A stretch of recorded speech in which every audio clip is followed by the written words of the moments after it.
जाने कहां जाएंगे, सूखे ठेकेदार बनकर और यहां लट्ठम लट्ठा और एक दूसरे के दुश्मन बन गए।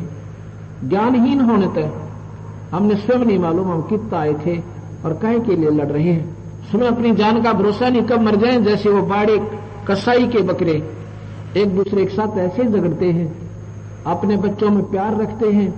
एक बच्चे को कोई दूसरा पशु उसको कोई छेड़ दे या उसका चारा खा ले तो दोनों माता पिता जाके उसके साथ घुलते हैं, लड़ते हैं। अन्यों नहीं मालूम थोड़ी ही देर में तुम्हारी सारे की टिकट कटेगी, यानी अभी कसाई आएगा तुम्हें भी सारा ने ले जाएगा, तुम लड़ काहे पर रहे हो। तो हम आप ही मरे पड़े हैं और फिर आपस में भी लड़ रहे हैं। ये ज्ञान होगा साहिब कबीर की इस मार्ग में, इस साधना से हमें कि हम सब यहां पर भाई भाई हैं, हम केवल एक आत्म रूप में हैं। यहां पर हमें न्यारे न्यारे बनाकर हमें द्वेष राग इसने स्वयं भरे काल भगवान ने कि यूं बिना इनको वो परमात्मा याद आ जाएगा। ज्ञान भी केवल ब्रह्म तक का दिया, उसकी पूजा भी ब्रह्म तक की दी। इसलिए ये साधक अपनी ब्रह्म तक की साधना करके और आखिर में सोच लिया कि परमात्मा है नहीं, परमात्मा किसी को दिखाई नहीं देता। आखिर में ढूंढ ढूंढ के थक गए, कह दिया भगवान निराकार है, दिखाई नहीं दे। और कबीर साहब कहता है कि परमात्मा दोनों रूप है, वो सरगुण भी है, वो निर्गुण भी है। सरगुण निर्गुण की व्याख्या भी आपको आने वाले समय में बताएंगे और बहुत अच्छे ढंग से आप आराम से समझ जाओगे, उसमें कोई दिक्कत नहीं आएगी।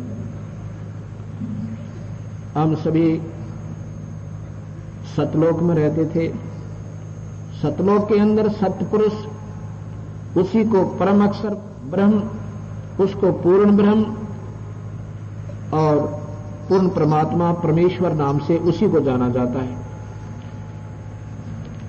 पूर्ण परमात्मा वहां तीन रूपों में उस सतलोक से ऊपर भी रहता है। पहले ये भगवान अनामी नाम से स्वयं वही शक्ति अनामी लोक में रहता था। वहां से इन्होंने अपनी शक्ति से अपने तीन रूप बनाए और चौथे रूप में ये सतलोक में आकर रहने लगे। एक अगम लोक है सतलोक से ऊपर, उसके बाद अलख लोक है, अलख लोक के बाद फिर अनामी लोक है। वहां तीनों लोकों में वही ईश्वर अपनी हुई एक ही परमेश्वर अपनी न्यारी स्थिति बनाकर रहता है। जैसे काल भगवान ने उसी सतलोक की यहां कोशिश की है नकल करने की।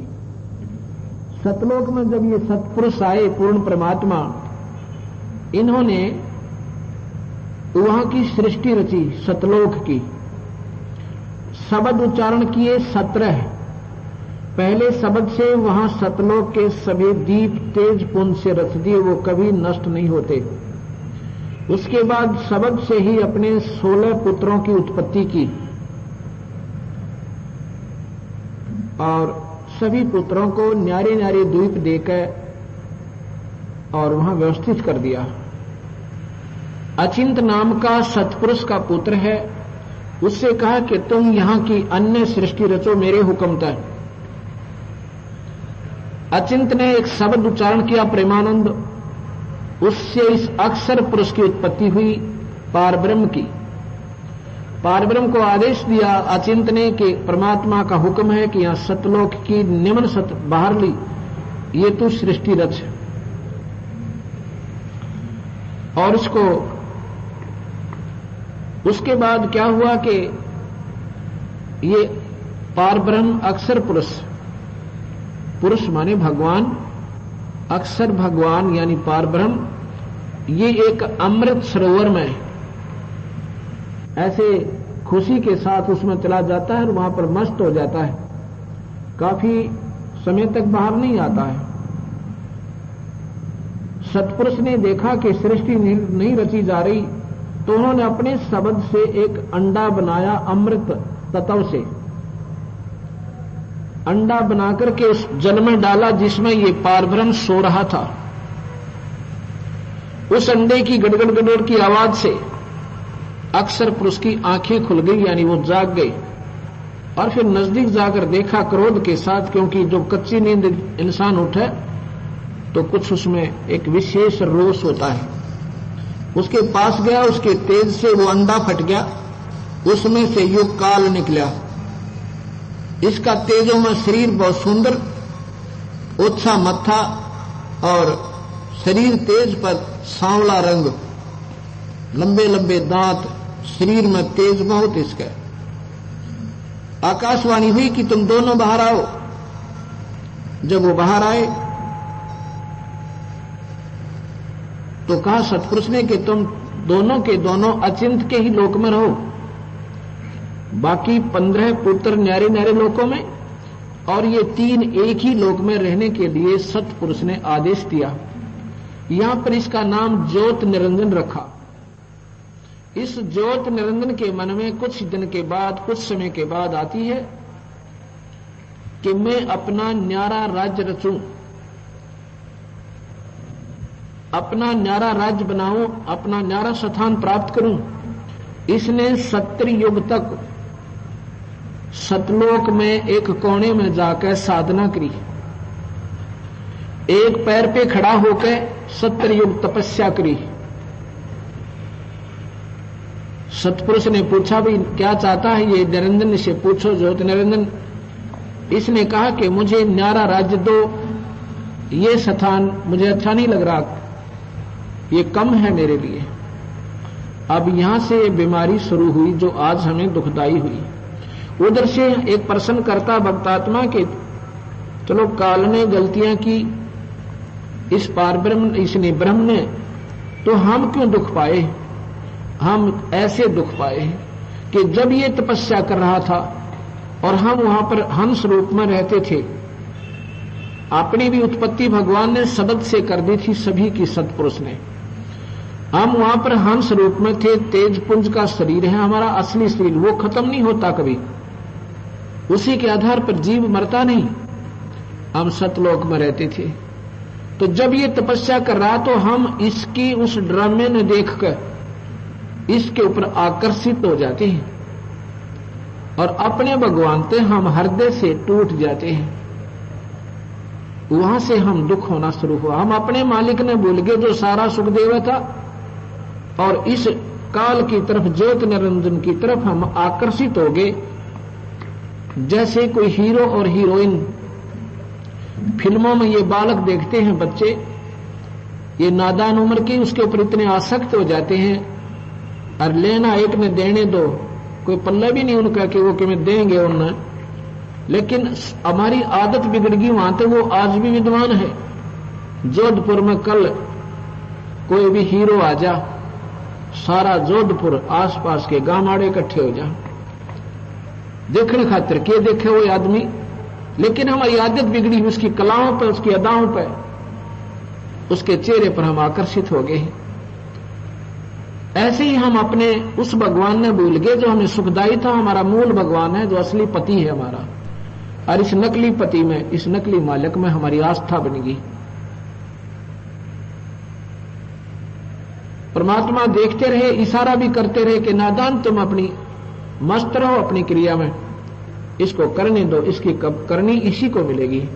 लेकिन हमने ऊपर से हम ऐसे चुप हो जाते जैसे स्कूल में अध्यापक डांट दे कि शरारत मत करो, आराम से बैठ जाओ। हम बैठ जाते, पर अंतःकरण से वही हमारी आस्था बन गई। इससे हमारे सत्पुरुष हमारे से नाराज हो गए, हमारे कुल मालिक हमारे से नाराज हो गए, जो हमारे असली पति हैं, जो सारे सुख देवे थे। नहीं चुप रहे, कुछ नहीं बोले। उसके बाद क्या मांगा उसने कि मुझे न्यारा राज दे दो। भगवान सतपुरुष ने, पूर्ण ब्रह्म ने, उस परम अक्षर ब्रह्म ने, नी अक्षर परमात्मा ने इस काल को 21 ब्रह्मांड दे दिए। ये जो आज हम जिनमें बैठे हैं 21 ब्रह्मांड समझो, 21 प्लाट मिल गए आपको उसको। उसके बाद उसने सोचा इसमें कोई कंस्ट्रक्शन करूं, कोई रचना रचूं। उसके लिए भी सामग्री किससे लेनी है? परम पिता से ही मिलेगी। 70 युग तक उसने फिर किया। हम और ज्यादा आकर्षित हो गए, देख कमाल कर दिया इसने, ओए होए होए, देख तो एक कदम पे इतने दिन खड़ा है, वो तेरेगी है। और हम उस पर आकर्षित हो गए। फिर क्या मांगा उसने कि भगवान मुझे सृष्टि रचने की सामग्री दो, मैं अपना अपने कंस्ट्रक्शन करूंगा, रचना करूंगा। सतपुरुष ने उसको 5 तत्व दे दिए, इस काल भगवान को, ज्योत निरंजन को। उन 5 तत्वों के आधार पर इस काल ने ये यहाँ की पृथ्वी, चांद, सितारे और ये पानी और ये जल और ये वृक्ष, सेब, संतरे, ये सब 5 तत्व से बना रखे। दूध, दही, घी और ये हमारा नकली शरीर, ये 5 तत्व से ये सारा उसने बना दिया।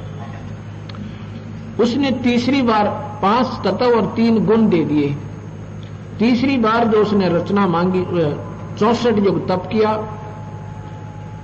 तब सतपुरुष ने कहा भी अब क्या चाहता है, तूने जो मांगा वो मैंने दे दिया।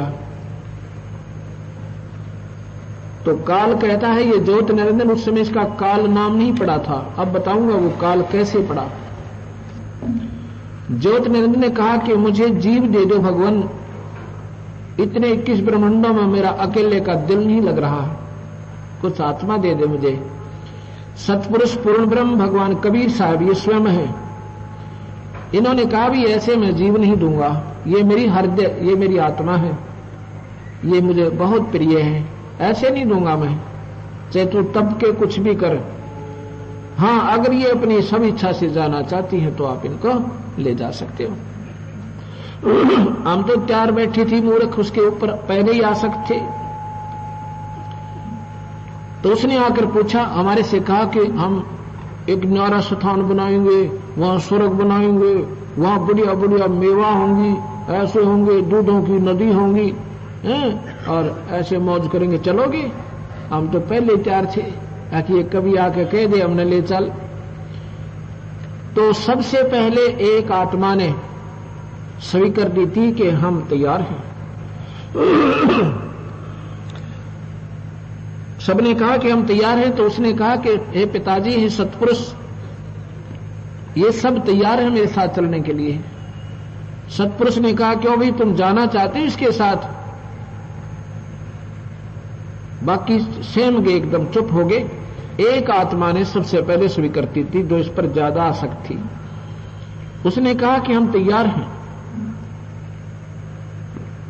तो ऐसे फिर हमने सभी ने स्वीकृति दे दी। जिसने सबसे पहले स्वीकृति दी थी उस आत्मा को इस सतपुरुष ने, पूर्ण परमात्मा ने, एक युवा लड़की अपने शब्द से बना दिया और नूरी शरीर दे दिया उसको। उसके अंदर हम सब जीवात्मा, या कुत्ते, गधे, चींटी, मच्छर, मक्खी जितने भी बने हुए, इन सभी को अपनी शब्द शक्ति से उस माई में, प्रकृति देवी में, अष्टंगी में, दुर्गा में अंदर फिट कर दिए।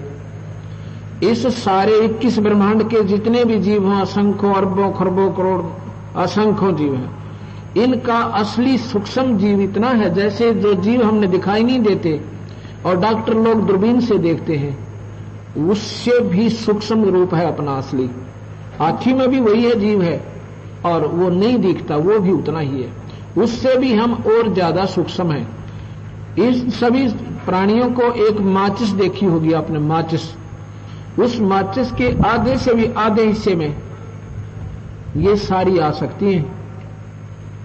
ऐसे उस सतपुरुष ने, पूर्ण परमात्मा ने उस प्रकृति के अंदर ये जीव प्रवेश कर दिए और कहा, पुत्री अब तू जा, और एक बात सुन लो तुम सारे के सारे, अगर तुम वहां कष्ट पाओ, तुम दुखी हो, तो मुझे याद कर लेना, मैं तुम्हें फिर ले आऊंगा। कैसे करना याद? ये सतनाम और ये सारनाम भूलना मत। सतनाम है कोड नंबर है, और सार नाम है असली नंबर फोन का, टेलीफोन का। ये दोनों मिलकर बात करेंगे जब बात बनेगी, क्योंकि हम बहुत दूर हैं, ये एसटीडी से बात बनेगी। और इस काल भगवान ने ये दोनों मिटा दिए, इनकी जानकारी भी नहीं छोड़ी कि कहीं न बेरा पट जाए, कदे वापस ना चलेगा। सतनाम और सारनाम समाप्त कर दिए, हमारे हृदय से उतार दिए। ये किसी शास्त्र में नहीं पाए, वेदों में केवल ओम मंत्र, गीता जी में ओम मंत्र, ये काल तक की उपासना, बस ब्रह्म तक की। आगे बताता हूं। तो सब हम खुश हुए, ठीक है, ठीक है जी, हम इनको याद रखेंगे, बोलने को ना, जैसे बच्चा मेले में जाग रहे ना, अरे घर के कहते हैं भाई वहां दुख बहुत होगा, बहुत पैदल चलना पड़ेगा। पहले पुराने समय में जैसे जाते थे, मेले की ज्यादा आकर्षण होता था, तो बच्चा तो नहीं कहा ना ना मैं ठीक से मैं चला जाऊंगा, चाहे कितना तंग पावे, लेकिन वहां जाओ जब बेरा फटा पैदल चालर दौड़ दौड़ प्यासा मर जा रोटी ना मिले। तो यहां हमारे साथ फिर नहीं बनेगी जब तक चा चढ़ गया यान का, हमारे बहुत उमंग भरी। जब ये लड़की उसके अंदर जीव प्रवेश करके सतपुरुष ने सहज दास अपने पुत्र के माध्यम से कहा कि पुत्र, इस प्रकृति ने निरंजन के पास छोड़ा, हम उस पर वचनबद्ध होकर उसको दे रहे हैं और ये अपनी मर्जी से जाना चाहती है। उसके पास छोड़ आया निरंजन के, ज्योत निरंजन के पास। सहजदास आ जाता, ये दोनों अकेले रह जाते हैं। उस समय इस काल भगवान ने, यहां से ये काल बनया, इसने ऐसी बद नजर उस लड़की की तरफ की, बहुत गंदे आवभाव किए और हद से ज्यादा बढ़ गया। जब हद से ज्यादा बढ़ गया तो मां इस प्रकृति देवी ने कहा, शेरा वाली ने, कि निरंजन अपने होश में आ, आप और मैं एक ही पिता की संतान हैं, तो मेरा बड़ा भाई है और मैं तेरी बहन हूं, कुछ आंखें खोल। कबीर साहब ने कहा कि इतना अंधा हो गया, इसने एक भी नहीं सुनी उस माई की, उस कन्या की, और अपने हवस का शिकार हो गया। लड़की फिर कहती है कि निरंजन, मेरे पास एक शब्द शक्ति है सतगुरु की दी हुई, पिता की दी हुई, और जितने जीव तू कहेगा मैं एक शब्द से बना दूंगी, तो अनर्थ मत कर। नहीं माना, यानी हद से ज्यादा बढ़ गया। माई ने अपनी इज्जत सुरक्षित करने के लिए कोई स्थान ना पाकर उसके पेट में समा जाती है, सूक्ष्म रूप बनाकर अंदर से पुकार करती है, हे पिताजी मुझे बचाओ, मुझे बचाओ। ये फिर भी दयालु है। पूर्ण ब्रह्म परमात्मा सतपुरुष ने, कबीर साहब ने कहा कि सहजदास जाइए, वो हो गए ड्रामे सरोज काल के, वो निकम्मे के, और ये जीव इस पर आकर्षित हुए थे। अभी देखना इनकी के दुर्गति करेगा, अब मैं क्या करूं, ये तो अपनी मर्जी से नरक में आप ही पड़े हैं जाकर। जाइए, उसने उसके साथ बदसलूक किया है और उस लड़की ने उसके पेट में शरण दे रखी है, उसके पेट से निकाल इन दोनों को, यहां से 21 ब्रह्मांड समेत और सतलोक से निकाल दे, मेरा आदेश है। आज से इसका नाम काल होगा, 1 लाख जीव रोज खावेगा और 1.25 लाख पैदा करेगा। सहजदास ने आके उस लड़की को बाहर निकाला, कन्या को, प्रकृति को, और निरंजन से कहा कि आपको आदेश है भगवान का कि आज के बाद तेरे को 1 लाख जीवों का रोज आहार करेगा, तेरा नाम काल होगा। और हम उनको सभी को, दोनों को 21 ब्रह्मांड समेत सतलोक से बाहर फेंक दिया, 16 शंख कोश की दूरी पर। 16 शंख कोश, एक कोश लगभग 3.5 किलोमीटर का होता है। हम इतनी दूर सतलोक से यहां निरंजन के साथ आ गए। अभी हम उस माई में हैं, बाहर नहीं आए, उस प्रकृति में लीन कर दिए। अब निरंजन ने देखा कि अब यहां कोई भी नहीं, न इसको बचाने वाला। उसने फिर वो गंदा कर्म करना चाहा। माई ने फिर प्रार्थना की कि निरंजन जुल्म ना करे, मेरे पास सबर शक्ति है, जितने जीव कहेगा मैं बना दूंगी, पर नहीं माना। जबरदस्ती शादी की, 3 बच्चे उत्पन्न हुए। बड़े का नाम ब्रह्मा, दूसरे का विष्णु, तीसरे का शिव रखा, और कहा कि आज के बाद मैं किसी भी जीव को दर्शन नहीं दूंगा। वेदों में लिखी हुई साधना से भी मेरे दर्शन कोई नहीं कर सकता, और गीता इसका प्रमाण देती है 11वें अध्याय का 47वां श्लोक कि अर्जुन, ना तो मैं वेदों में वर्णित विधि से पाऊं, और ना मैं तप से पाऊं, ना जप से पाऊं, ना किसी दान धर्म से यज्ञ से पाऊं, मेरा दर्शन कोई नहीं कर सकता। 7वें अध्याय का 24वां श्लोक ये प्रमाण देता है कि अर्जुन, ये नादान जीव मेरे अविनाशी अटल घटिया संविधान को नहीं जानते कि मैं कभी आकार में नहीं आता। और 7वें के 25 में कहता है कि ये मूर्ख लोग मुझे कृष्ण रूप माया मानते, मैं कभी आकार में नहीं आता।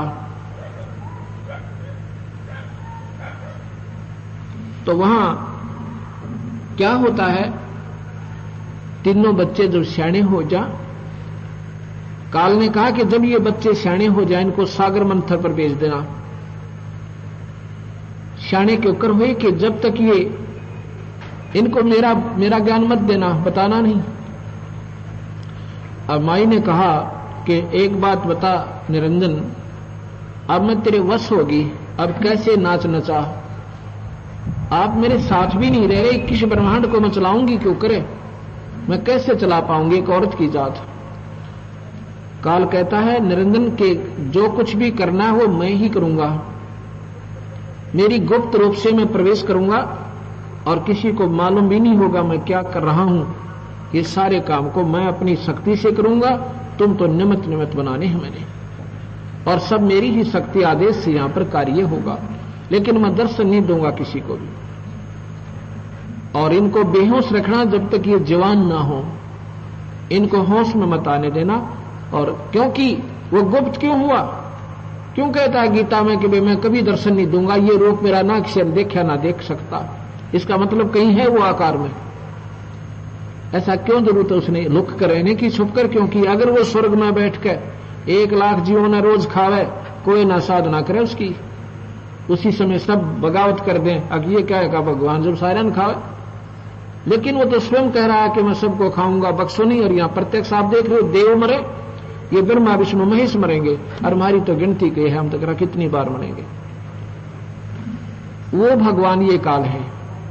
सागर मंथन होता है, उसमें वेद निकलते हैं। सबसे पहले इस काल ने क्या किया, ये 5 वेद आने थे हमारे पास, इसने 5वां वेद जो कबीर साहब ने स्वयं आकर वर्णन करना पड़ा, जो मार्गदर्शन मैं कर रहा हूं उस सतगुरु की वाणी के आधार पर, ये छुपा दिया काल ने, हमें नहीं आने दिया, इसने गुप्त कर दिया, खत्म कर दिया।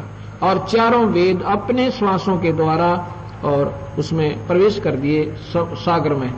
जब सागर मंथन होता है तो वेद निकलते हैं। वेदों में ब्रह्मा एक विद्वान पुरुष है, सबसे विद्वान वेद ब्रह्मा जी हैं, वेदों के ज्ञाता। उसने वेदों में पढ़ा कि परमात्मा और है कोई, और उसके पाने की विधि उसने क्या पाई कि ध्यान यज्ञ करे, जैसे गीता में लिखा है, और ओम नाम का जाप करे, परमात्मा प्राप्ति हो जाती है।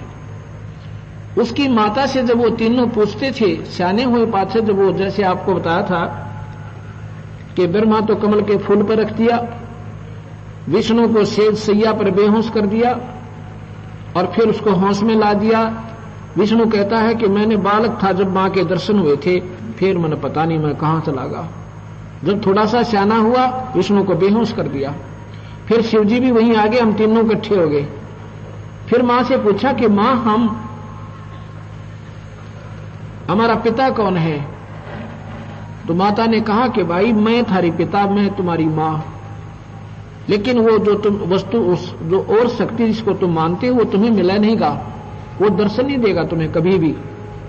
ब्रह्मा कहता मां झूठ बोलती है तू, वेदों में लिखा है कि परमात्मा प्राप्ति ओम मंत्र से और ध्यान यज्ञ से हो सकती है, मेडिटेशन तय।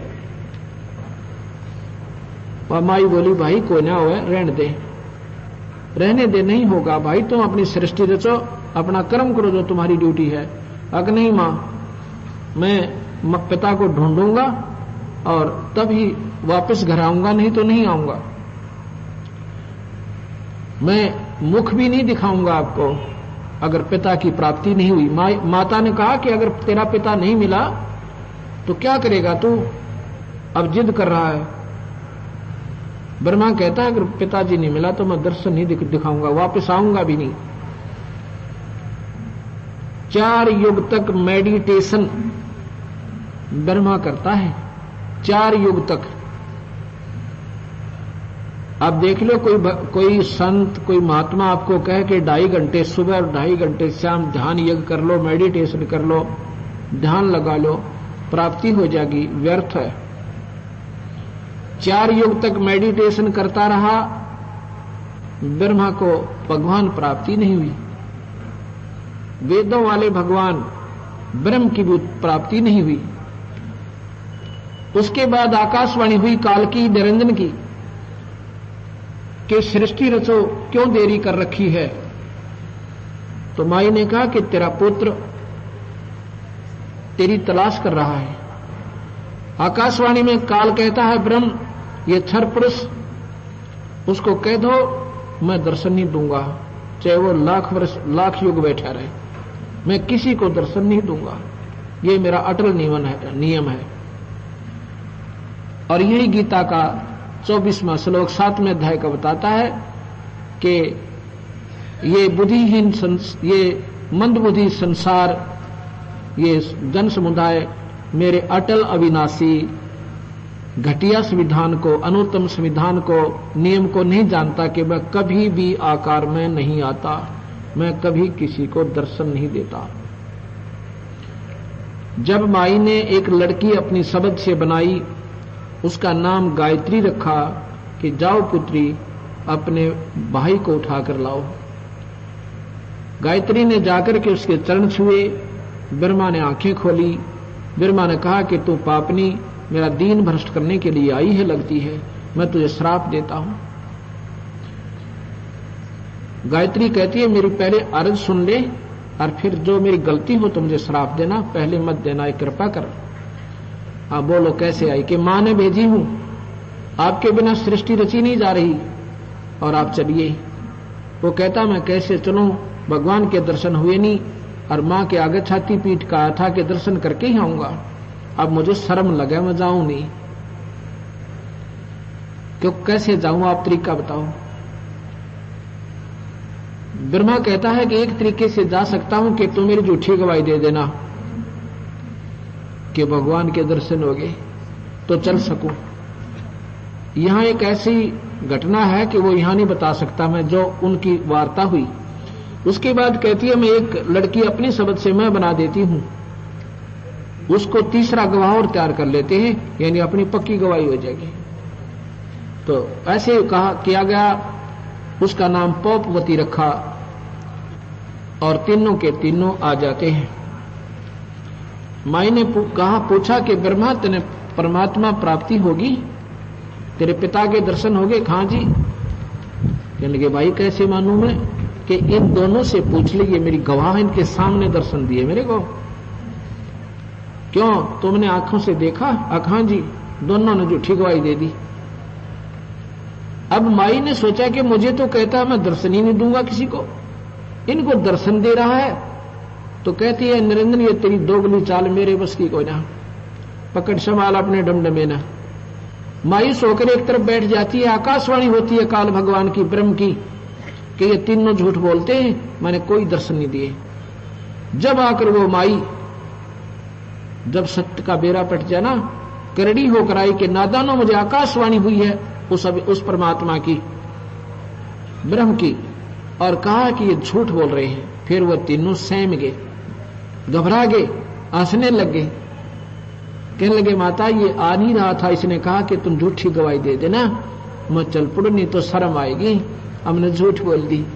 मां ने श्राप दे दिया कि निकम्मे तेरी आज के बाद पूजा नहीं होगी, तो कपटी है, झूठा है। ब्रह्मा की पूजा माई ने श्राप दे दी, तेरी पूजा नहीं होगी।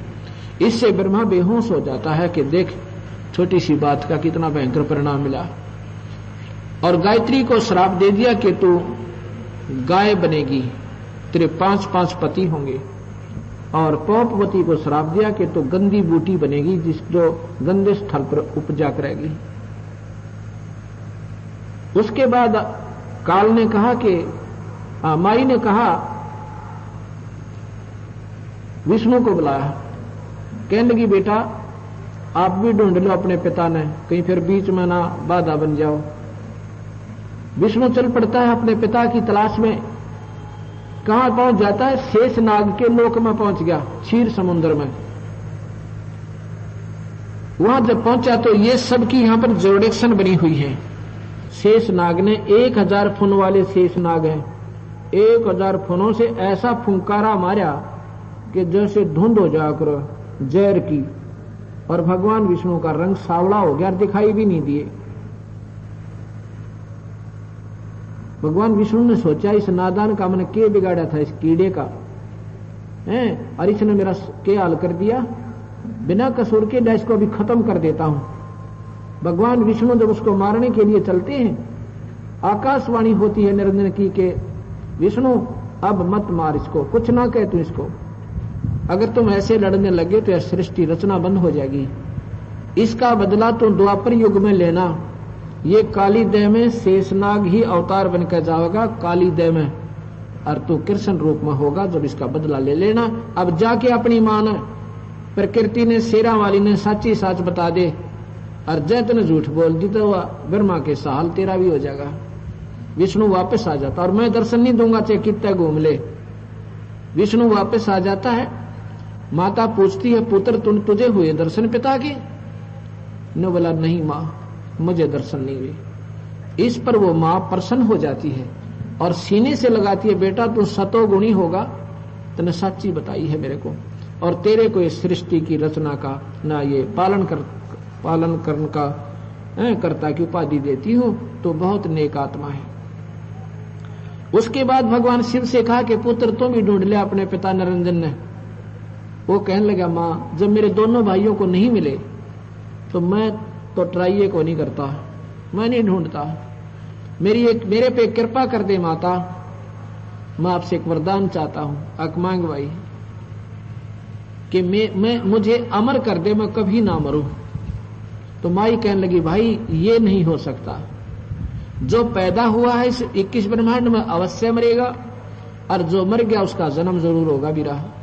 लेकिन तुझे विधि बताती हूं कि तेरी आयु सब तो लंबी हो जाएगी। अक वही बता दे माई कि बेटा तू ज्यादा ध्यान समाधि में रहा कर, मेडिटेशन कराकर अपने श्वासों को कम रोक कर कम लिया कर, तेरी आयु बढ़ जाएगी और तेरी आयु इन सबसे लंबी हो जाएगी। ऐसे ही ब्रह्मा की आयु 100 वर्ष की, विष्णु की 700 वर्ष की, और भगवान शिव की 749 वर्ष की है, लेकिन फिर भी मरेगा। एती उम्र बुलंद मरेगा अंतरे, और सतगुर लगे ना कान ना भेटे संतरे। कबीर साहब कहते हैं, गरीबदास जी कहते हैं, इतनी लंबी उम्र भी 21 ब्रह्मांड में साधना से होगी तो भी बेटा अंत जरूर होगा, तो मरेगा। वो सतलोक है जहां पर मरते नहीं थे। उसके बाद क्या होता है, माता ने कहा कि पुत्रो तुम मेरे साथ ब्याह कर लो। ऐसा ही देवी भागवत में लिखा है, ऐसा ही कबीर साहब ने, ऐसा ही गरीबदास ने लिखा। इस माई ने कहा कि तुम तीनों मेरे से ब्याह करो और सृष्टि रचो। तो भगवान शिव कहता माँ ये क्या बात कही आपने, माता नार पुत्र की होई, हे जननी ये कहां पाप धोई, ऐसा जुल्म हम करें। तो माई ने कहा पुत्र मैं तो थारी परीक्षा लूं थी कि तुम्हारे अंदर कोई विचार विवेक भी है या ऐसे ही तुम जवान हो गए। अच्छा ऐसे करो, जाओ सागर मंथन करो एक बार। फिर सागर मंथन पर चल पड़ते हैं। माई ने अपने 3 रूप बनाए और उसमें 3 लड़कियों की मैं के रूप में समुद्र में छुप जाती है। जब सागर मंथन होता है उसमें 3 लड़कियां निकलती हैं बारी बारी में, और तीनों को लेकर मां ने कहा था जो वस्तु निकले उस पर नंबर लगा लेना, पहली दूसरी और तीसरी मेरे पास ले आना। वहां चौथे रूप में वो और बैठी। एक सिद्धि होती है, एक सिद्धि वो चोलेधार है, एक सिद्धि ऐसी होती है कई रूप बना सकता है एक ही जीवात्मा, और ये तो परम शक्ति किस ब्रह्मांड की है। तो वहां ले आए। बड़ी का नाम सावित्री रखा, ब्रह्मा ते शादी कर दी। दूसरी का लक्ष्मी रखा, विष्णु ते ब्याह दी, और तीसरे का उमा रखा यानी महादेवी व शिव ते ब्याह दी। यहां से काल भगवान की यह सृष्टि शुरू हुई। गीता में जो कहता है मैं काल हूं, उसी को हम काल कह रहे हैं। हम कोई न्यारा शब्द कहीं से नहीं लाए, और वही कबीर साहब बता रहे हैं कि उसी काल की यहाँ सारी सृष्टि रची हुई है। और हम अपनी बेवकूफी अपने भगवान ने भूल के और इस भगवान पर आसक्त हो गए, और इस भगवान ने हमारा के जलूस काटा, गधे बनाए, गधी बनाई, कुत्ते कुतिया बनाई, किसी का बेटा मारा, किसी की बेटी मर जा। कोई नहीं मरना चाहता यहाँ पे। क्यों नहीं मरना चाहते? जब मालूम है हम मरेंगे, क्योंकि हम सतलोक में मरते नहीं थे। अब हमें मरना अच्छा नहीं लगता, क्योंकि हम वो याद है हमें कि हम मरते नहीं थे, अब यहाँ मर क्यों रहे। तो ये इतना हमारे को यहाँ पर भूल भलैया में इस काल भगवान ने डाल दिया। अब यहाँ सतगुरु महाराज कहते हैं कि इस काल के लोक में जीव कोई सुखी नहीं। यहां पर मरना और जीना लगा रहेगा, और जब तक हम सतलोक नहीं जाएंगे तब तक ऐसे ही हमें दुख होता रहेगा। यहां कबीर साहब के द्वारा काल का अंग है। ये 10 मिनट का सत्संग आपको और सुनाता हूं।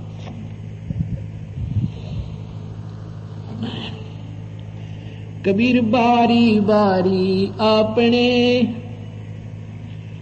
चले प्यारे मीत, तेरी बारी जीवड़ा नेड़े अवनेत।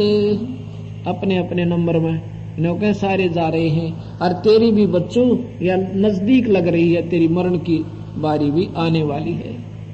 हम अपनी मौत की तरफ एक कदम स्वयं जा रहे हैं, और डर फिर भी नहीं है। आज कोई 90 साल का हो गया व्यक्ति, वो भी नहीं सोचा 100 वर्ष तो आदमी जीता ही रहता है। अतरे गजब हो ये, इस 90 साल में के कला तोड़ दिया आपने, और 10 साल में के कर देंगे आप। हमने जो करना था, जो यहां से पीछा छुटवाना था, हमने साधना करनी थी, वो भूल गए। और कबीर साहब का मार्ग है कि अपने बाल बच्चों में रहो, घर त्याग्य भगवान नहीं मिलेगा। अपने बच्चों में रहो, अपने घर पे रहो, पर साधना श्रेष्ठ और अनुकूल गुरु के करते रहो। आपके घर पे कोई बच्चा पैदा होता है, वो संस्कारी हंस आवेगा, उसको भी, अपने बच्चे को भी अच्छे संस्कार बरकर और परमात्मा का जानकारी दो, और पूरे संत नाम दुआ उसका छुटकारा करवा दो। वो एक उद्धार और किया आपने। तो ऐसे ये सबसे आसान मार्ग है, अपना काम करते करते और परमात्मा का केवल नाम से जाप करना है, उससे हमारी मुक्ति होगी। ऐसी रामायण में लिखा, कलयुग केवल नाम आधारा, सुमर सुमर नर उतरो पारा। ऐसा ही कबीर साहब कहते हैं, कलयुग में जीवन थोड़ा है, और कर ले बेग संभार, योग साधना बने नहीं बिरा, केवल नाम आधार। केवल नाम से मुक्ति होगी। किसी भी युग में देख ले और किसी शास्त्र ने उठा ले, नाम से छुटकारा होगा।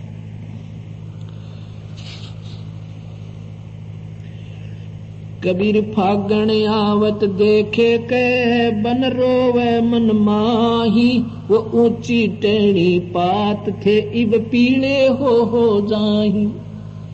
भगवान कबीर साहब कितनी उत्तम, यानी कितनी गजब तुलना करके हमें बताना चाहूं। बीरा आपके साथ न्यों बनेगी। कैसे? जैसे वन में लंबे लंबे पेड़, इसे मोटे मोटे पत्ते ऐसे फड़फड़ फड़फड़ करते रहते हैं, और जब ये फागन आवेगा, यानी पतझड़ आवेगी, अभी आगे नहीं समझो, कहते वो सब पीले होकर टूट के गिर जाएंगे, और ना जाने कहां गारा कीचड़ में गलेंगे गिरकर। और फिर क्या कहते हैं, कबीर फागण आवत देखे के, बन रोवे मन माही, वो ऊंची डारी पात थे, अब पीले हो जाही। तरवर कहता पात से, सुनो पात एक बात, यहाँ की यह रीति है, एक आवे एक जात। वो पत्ते टूटेंगे, उनके साथ ही तुरंत छोटी छोटी कोपल हजारों फूट जाएंगी, और फिर वो पत्ते बन जाएंगे, और 1 साल में वह भी टूट कर फिर गिर जाएंगे, पत्ता फिर खाली, फिर नए आ जाएंगे। तो यहाँ कबीर साहब कहते हैं, ऐसे ही ये प्राणी आपके साथ काल ने कर रखा है। हम वृद्ध हो रहे हैं और बालक जवान हो रहे, उनके बच्चे और आगे, अपनी टिकट कटन हो रही है, और वो इतने और 50-60 साल हुआ नाच कूद लेंगे, फिर वह न्यों खत्म हो जाएंगे। ऐसे सतगुरु महाराज कहते हैं, यहाँ इस काल के लोक में बिरात्री गेला न्यों बन रही है। तरवर कहता पाते से, सुनो पात एक बात, यहाँ की यह रीति है, एक आवे एक जाते। तरवर पात झड़नता यूं कहे, सुन भई तरवर राय, इब के बिछड़े नहीं मिले, न जाने कहां गिरेंगे जाए। कबीर साहब कहते हैं, भाई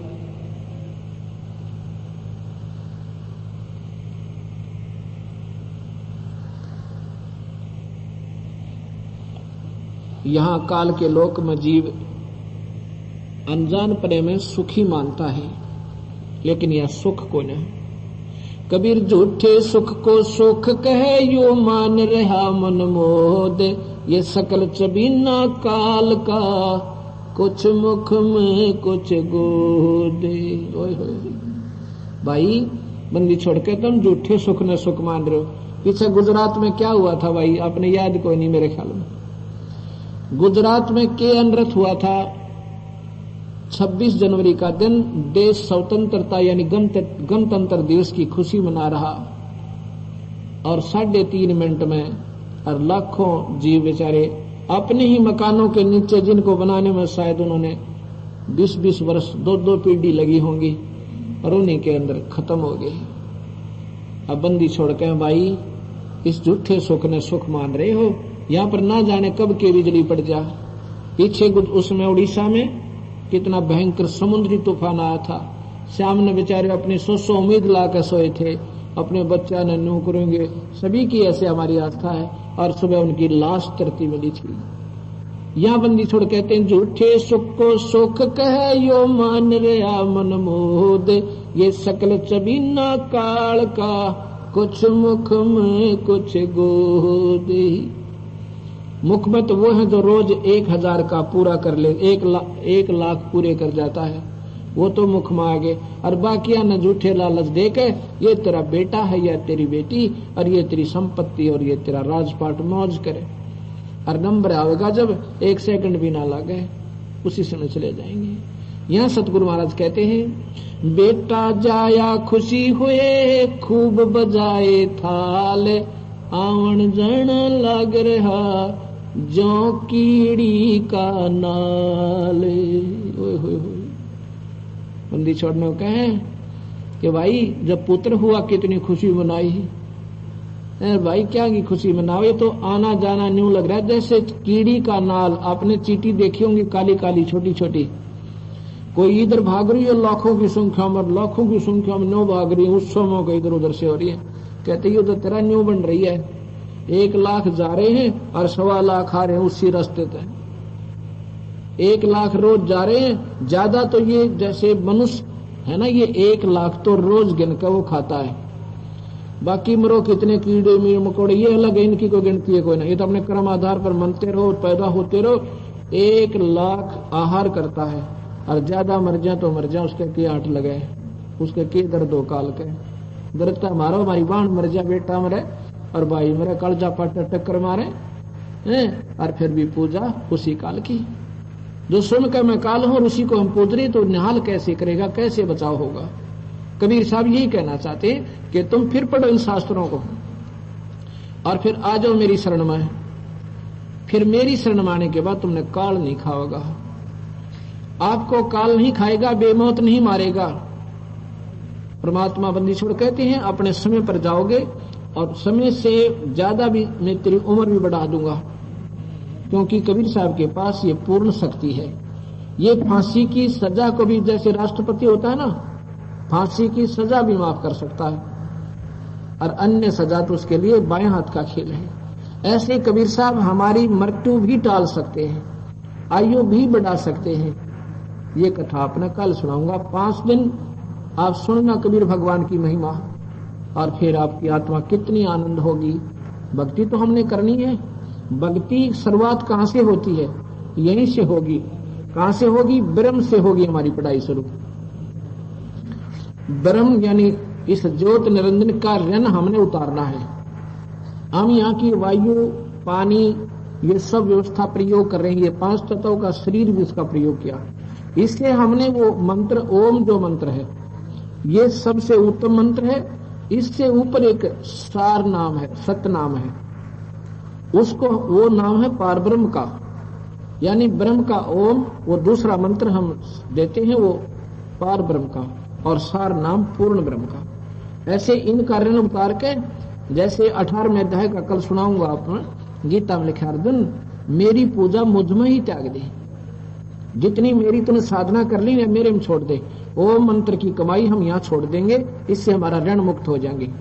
और कहते हैं उस परमात्मा की शरण में चला जा तो कति जन्म मरण तय और सभी संकटों से मुक्त हो जाएगा, तेरा फेर मरण नहीं होगा। तो इसलिए परमात्मा प्रेमियों, ये सतगुरु की महिमा विचार से सुनना, और इनके ऊपर बहुत ही ध्यान से बारीकी से सोचना, और फिर क्योंकि सत्संग का समय आपको कम होगा, ये पुस्तक जरूर ले जाना। ये यहाँ मिलेगी आपको, ये बुक स्टॉल लगा हुआ है। ये 75 रुपए में तैयार हुई है, 75 रुपए में। इसको हम जनसाधारण के तक पहुंचाने के लिए 50 रुपए कीमत रखा है इसका। और ये भी इसलिए कि अगर आपके ना अच्छी लगे तो वापस दे जाना, हमारी 50 रुपए ले जाना आपने, लेकिन एक बार लेख कर देखिए इसको। तो इस प्रकार सच्चाई का जब ज्ञान होगा तब आपको सच्चा रास्ता मिल जाएगा। फिर आत्मा अपने आप ही परमात्मा की टो में इतनी कसक बनाओगी कि बेड़ा पार हो जाएगा। या बंदी छोड़ कहते हैं, भाई और बात तेरे काम न आवे, संता शरण लाग रे, के सोवे गफलत में बंदे जाग रे। और बात तेरे काम न आवे, तो संता शरण लाग रे, के सोवे बंदे जाग जाग नर जाग रे। इस तन सराय में जीव मुसाफिर करता रहे दिमाग रे। तन सराय में जीव करता रहे दिमाग रे।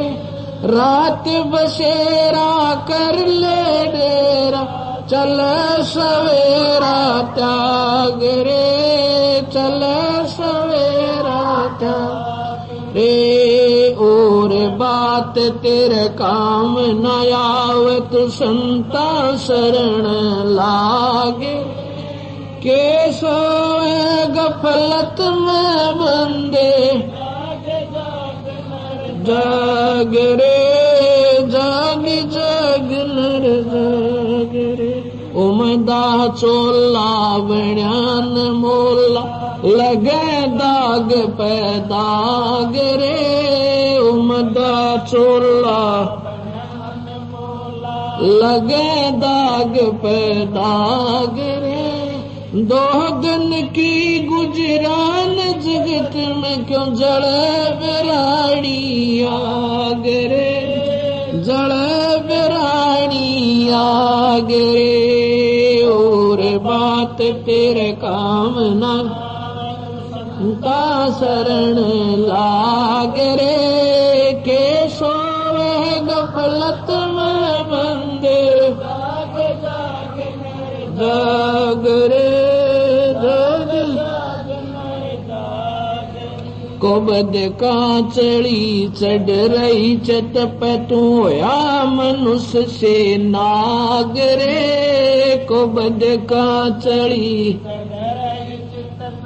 होया मनुष्य से नाग रे। सूझे नहीं सजन सुख साग, बिना प्रेम बैराग रे, बिना प्रेम बैराग रे। और बात तेरे काम न आवे, तो संता शरण लाग रे।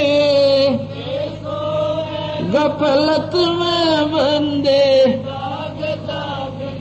जाग रे, जाग जाग नर जाग। अर सुमरे सोहंस कवावे, कमी करो दी काग रे। अर सुमरे सोहंस कवा, कमी करो दी काग रे।